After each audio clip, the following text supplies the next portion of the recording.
સવારે ઉઠીને નીકળી પડ્યા નાસ્તો લેવા.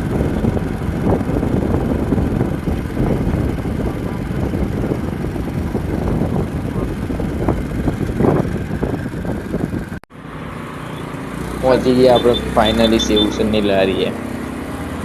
ત્યાંથી સેવસર પાર્સલ કરાવી દીધું. આવી ગયા ઘરે. ઘરે કામ ચાલુ હતું દાદરાનું. દાદરું ભરાવાનું ચાલુ હતું.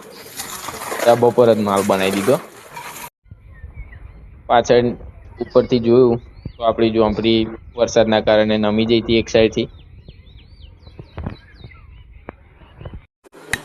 ફાઈનલી દાદરો ભરાઈ ગયો. કાકા ઠોકતા હતા. ખબર નઈ, જોઈ લો. પછી બપોર થયું એટલે આપણે થઈ ગયો કંપનીનો સમય. એટલે પાછા આપણે નીકળી પડ્યા કંપનીએ જવા.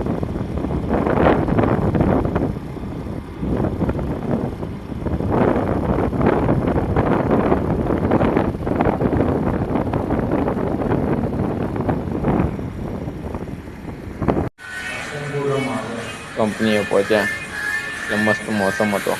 ચાય પીધી. બહાર જુઓ સંપો. બસ અહીંયા આપણો વ્લોગ